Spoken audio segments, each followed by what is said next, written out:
In South Africa, our country, holes have been dug up everywhere, including schools, roads, and houses. I'm sure right now you're like, so what are you on about? What holes? I mean, the last time you spoke about how beautiful this country is, and now you're speaking about holes. Who dug up those holes? Well, those holes have been dug up by what we refer to as Zama Zamas. Zama Zamas are illegal mining operators. The Zama Zamas operate in mining shafts that have been closed and which are very dangerous to work on. Those mines have been closed for reasons and they are most certainly not safe. But chance takers, as their name suggests, Zama Zamas don't care about that. Hello everyone, I'm Siha. Welcome to my YouTube channel, The Deadly Nightshade, where we use visual storytelling to talk about matters involving crime and deviance in South Africa. Without wasting any time, let's unpack the dingy world of the Zama Zamas.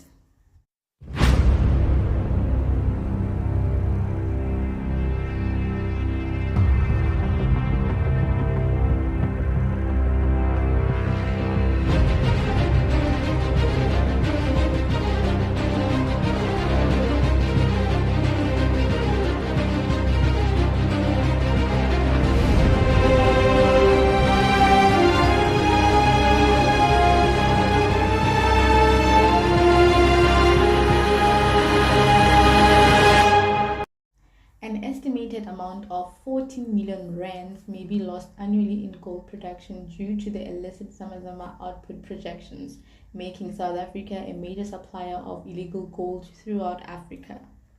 You might ask, who are the Zama Zamas and where do they even come from? The answer to that is Zama Zamas comprise of local South African people and illegal immigrants. Illegal immigrants make up a higher percentage of Zama Zamas, and they include Lesotho, Mozambique, and Zimbabwe nationals. The main goal of illegal mining is to steal valuable minerals such as gold, platinum, and diamonds. And if Zama Zamas are caught mining illegally, they are only charged with trespassing. This is very disheartening because considering the damage that they cause to our country, this is very minimal punishment. I also heard that they often get away with it. Yeah, they manage to escape prosecution. One of the costs of illicit mining operations by Zama Zamas include harm to private and public infrastructure by careless mining methods or vandalism. This harm can also include the awakening of certain natural disasters such as earthquakes. The Mineral and Petroleum Resources Development Act 28 of 2002 prohibits mining without the required statutory authorization. This means that it is illegal to be in possession of valuable minerals without the required statutory authorization. Illegal mining is a type of organized crime and is linked to criminal syndicates. Most of the time, if not all the time, Zama Zamas are heavily armed. They have explosives and try whatever means they can to infiltrate abandoned mines, disrupt community lives, as we can see that they often get involved in gang rapings. This was seen in 2022 in Krugerstop, where 8 women were gang raped in mine dumps during a music video shoot. This is extremely horrifying, and you might think that after this incident there was change and Zama Zamas were actually chased away. No, what you're thinking is wrong. They were not chased away, they're still operating. It is alleged that many similar cases have been reported, but the police are doing little to nothing about it. It is alleged that the reasoning behind that is that the Zama Zamas bribe the police and they eventually get away with it. And because of this, victims are even afraid to lay charges. It has also been alleged that Zama Zamas claim that the police frequently seize their gold and sell it straight to the syndicates or shake them down for bribes in exchange for not arresting them. It is so disheartening to see that our police are not stopping the illegal acts. In fact, they are doing the illegal acts. It is honestly not surprising. And it is painfully hilarious that the Zama Zamas are the ones complaining that the police are doing what they are actually doing. Because even them, they get this gold and then they sell it to the syndicates. And they are complaining that the police are doing the same thing that they are doing. I mean, You guys should be getting deported or arrested or something. And honestly, with our police, I have lost trust in them. But not all police officers are bad. Yeah, there are also good ones, so we cannot generalize. Other disruptions that the Zama Zamas bring out to communities, including forcing children in communities to participate in their illicit crimes, and the usage of considerable amount of water when processing the raw materials, which then negatively affects communities. And this was evident in 2016 in the midst of a drought. Apparently, the illegal miners tap into the domestic water supplies. Thus, places like Tepisong in Gauteng were left without water in 2016. Illegal mining also poses a huge risk to the Zama Zamas as their own health becomes negatively affected. This is because the refining techniques and materials that they use are exceedingly harmful to the environment and to themselves as well. Their safety also becomes compromised as they can get into accidents underground without any proper measures, protocols, and resources to handle urgent accidental situations. An example of this could be the June 2023 tragedy in Orkney, Northwest, where 20 people who were illegal miners were found dead. The cause of death was underground fire, and this was actually not the first incident. When the fire broke out, they didn't know how to handle such a situation. Cell phone video showed a man appearing to be underground calling for help. It is alleged that a fire broke out, leading to the alleged miners inhaling smoke.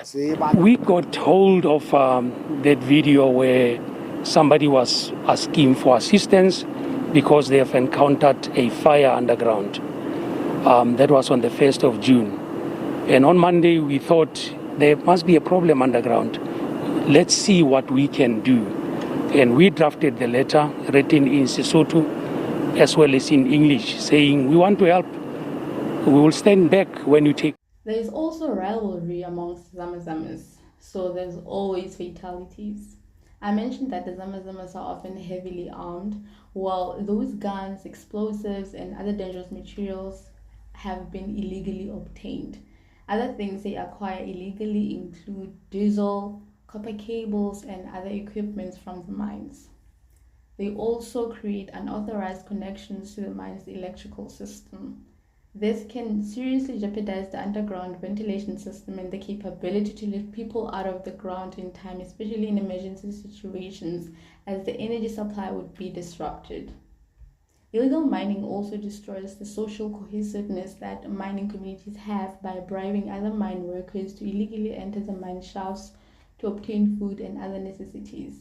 If other mine workers don't give in to their demands through bribery, they can resort to violence and threats towards them, thus also creating a rift between workers who have integrity and those that easily give in to bribes. With this, then the social solidarity between the mine workers then diminishes. I assume that the Zama Zamas use the divide and conquer techniques to illegally take over the shafts. Illegal mining establishes a profitable secondary unofficial syndicate market that provides goods like food, alcohol, and sex workers. It also gives rise to child labor and drug abuse. The feasibility of the authorized mining firms' efforts to close their mines is threatened by illegal mining activities. The Zama Zamas break the perimeter fences and reopen the cement slab in order to enter the mine shafts. When you enter this yard, this is just a normal house, One wouldn't expect one wouldn't expect that there could be activity happening in one of the rooms, a bedroom to be quite specific, Algin. Now, we will walk you through it so that you are able to see. In all these rooms that you see here, this is obviously bedrooms and they're all occupied, but this particular bedroom is allegedly used for illegal mining. Now, we are told that these miners that were arrested, about 6 miners, would resurface from this point. We understand that they are allegedly stealing copper cables from a nearby shaft, which is Kuselega shaft. Now, we have seen mine security, guarding the premises, because they believe that they are expecting to arrest more people, or rather more people are expected to resurface from this. There's a lot of activity here, as you can see that there is food, there's clothing items. So we are told that they would resurface, have their lunch here, and then would walk out using the front door of the house. Now, from what we understand, Algin, is that the van that they use to collect these cables that would obviously not be taken out using this entrance, but the window right here, the van would park just outside of this window. And this activity has been happening for quite some time. Police haven't confirmed how long this has been happening.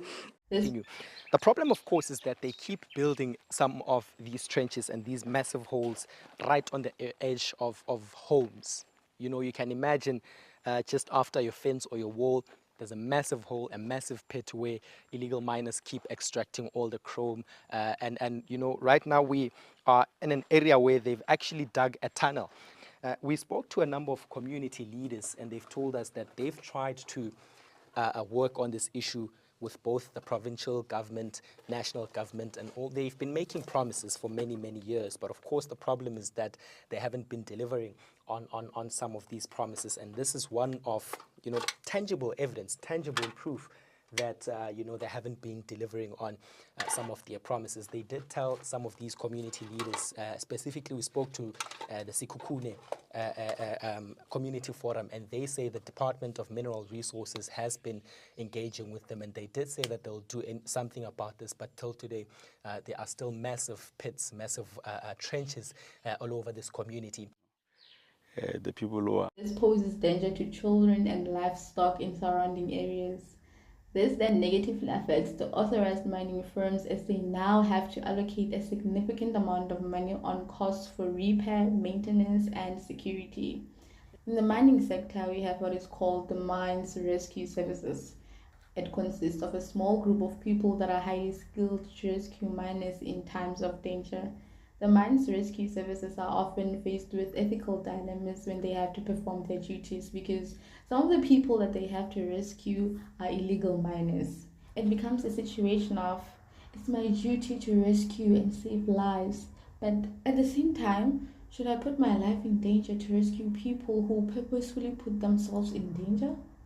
On top of that, they are committing a crime by digging up minerals in unauthorized mines. But what can we say? All lives matter, but also so do the lives of the mine rescue services. Imagine dying whilst rescuing someone who knew very well that it is illegal and dangerous to be in a certain shaft.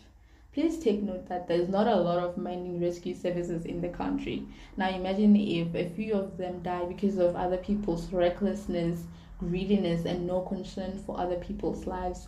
On top of that, they are not even from the country, and in fact, they are illegal immigrants. And there comes a time where they are actually needed to save authorized legal miners, and there's only a few of them because maybe some died or got injured while saving the Zama Zamas. That's unfair, right? And the mines rescue services are actually very expensive. So it is somehow ridiculous to use the state's money and resources on the Zama Zamas, especially because their illicit acts cost the country billions of rands. Now that we have done the background, you might ask, so how do Zama Zamas obtain the ore or the minerals in abandoned mines? Are you telling us that the owners of the abandoned mines, which were once legitimized, just left obtainable ore just like that and then closed the mines instead of like taking it out and making money? The answer to that is yes. The closure of the mines is not only dependent on the fact that there is none or not enough minerals left to mine. One of the reasons why licensed mines close down is also because of safety. These mines follow proper protocols and procedures. They are not going to risk the lives of their workers just to obtain certain minerals. They value the safety, and they know that some shafts can prove to be hazardous and it is not worth it. Well, at least that's what we think. However, with the Zama Zamas, that's not the case. Zama Zamas mine where it is not safe. You know, that same place that was left unmined because it was deemed dangerous and not worth it? Let me tell you, that's where the Zama Zamas mine. What we deem as dangerous, they don't think much about it. They only think about making money. Well, so how do the Zama Zamas make money? Let me break it to you. This whole thing is a syndicate. Look at this pyramid. Don't lose me, stay with me, focus. In this pyramid at the bottom, we'll call it the first tier, we have the Zama Zamas. As I mentioned, majority of them are illegal immigrants from neighboring countries such as Lesotho, Mozambique, Zimbabwe, Zambia, and Eswatini. And only a minority is South Africans. And they are most probably the ones that got retrenched when the mines closed. But I'm not speaking for them. I'm not saying they're not wrong. They are in the wrong as well, because illegal mining is a crime no matter who you are. Anyway, let's continue. Zama Zamas do the physical mining and they refine products. They can be considered as cheap labor, and in a stereotypical way, it is said that illegal immigrants would do anything for small change or less money. It is alleged that in the past, Zama Zamas used basic hand tools to extract the minerals. They were not using big machinery. Their equipment and techniques allowed them to extract just enough to crawl through. Since while they could somewhat see the vein, with the right methods, they were able to practically separate the clean ore from the surrounding rock, of which is merely poured into the mine shaft's bottom. Look, coal mining in mines with hand tools is one of the most dangerous jobs in the world, because in order to extract it, workers first have to sit in a cart like this and go underground. And these tunnels are quite narrow, which means the workers who work here have to work hunched over for hours. And within these tunnels, wooden planks are placed in different spots so that the tunnel doesn't collapse during coal mining. By going inside the tunnel, these people break up the coal with hammer machines like these, and many times they don't even have machines to break the coal. And sometimes toxic gas can emerge from the ground, which can This process simplified and lowered the cost of the mercury extraction process. They probably still do this, maybe in a more advanced way, as long as it is cost effective for the big bosses. It is alleged that the mine shafts had large rooms, which had most of the things that you could imagine, for example, storage, workshop, bathrooms, medical stations, and others. You might say, so I hear you, but you haven't answered the question. How do Zama Zamas make money? To answer that question, as I mentioned, the whole thing is a syndicate. I mean, you can see that the Zama Zamas are at the bottom of this pyramid. So the Zama Zamas get paid by their bosses.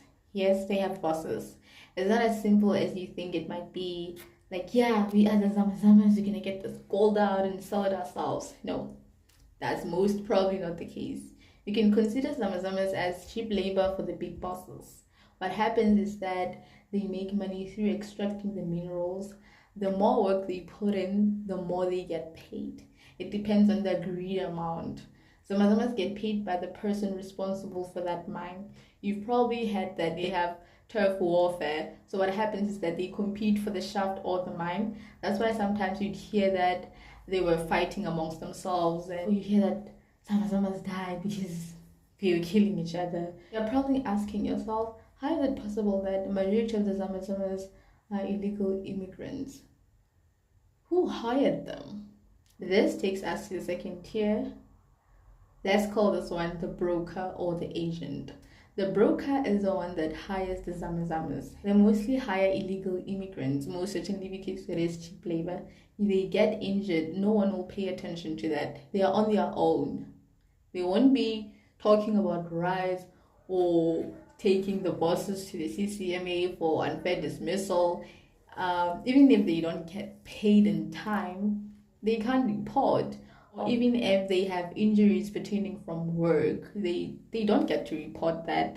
The broker is responsible for their food, equipment, protection, and other basic things.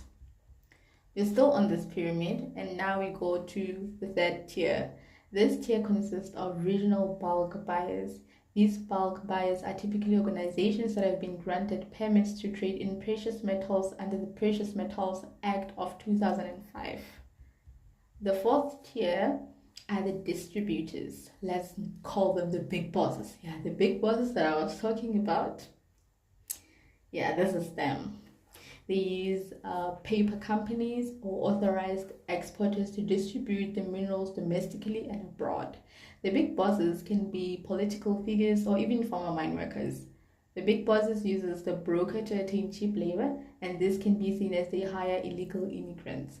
Their goal is to minimize the costs and make more profit. Thus, they don't buy expensive machinery and fuel, and it is up to the Zama Zamas to do the work. Whether they use hand tools or whatever that they use, it is none of their concern. As long as there's digging and minerals being extracted, more profit, they are good.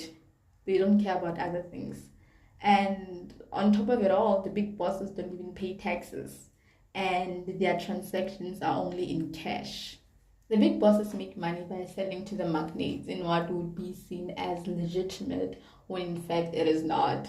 As I mentioned, the big bosses make use of paper company or ghost company to make all of this work. By paper company, I mean a front business. It's only there on paper, but it's not real. For example, the big boss might smuggle a gold or whatever mineral from South Africa to Lesotho and then open up a paper mining company in Lesotho and subsequently lawfully sell the mineral to traders in Europe or even back here in South Africa. This whole thing is like a chain, and a lot of people are involved. The top of the pyramid, the fifth tier, they are the big players. Now we have the big people now. These are the international distributors. They are the big players. These are the top leading worldwide distributors and receivers or buyers, and they typically use a middleman and refineries around the world. In actuality, Zama Zamas make money only when they get paid by their employers. Because without the necessary documentation, a diamond cannot even be used or sold by the average person. Otherwise, it will continue to circulate on the black market. To lawfully sell the minerals, someone with a valid license is required, which is when the big bosses and the big players get involved. There has been some measurements that have been taken by the government to try and curb this disaster of illegal mining by the Zama Zamas, but surely those measures weren't enough. There are also suggestions by people in research who are well versed with the mining world. I'm not equipped with the knowledge in the mining sector. What I've said here is the research that I've conducted by reading articles on the internet. Therefore, do your own research and let me know what you think in the comments. I'll also attach some articles which you can read for yourself, and also the measures that have been put in place. I would also like to know from you, which measures do you think should be implemented to stop the illicit acts of the Zama Zamas? Let's talk about it in the comment section. This is Seho on the Daily Nightshade. Please leave a comment, like, and subscribe. See you on the next episode.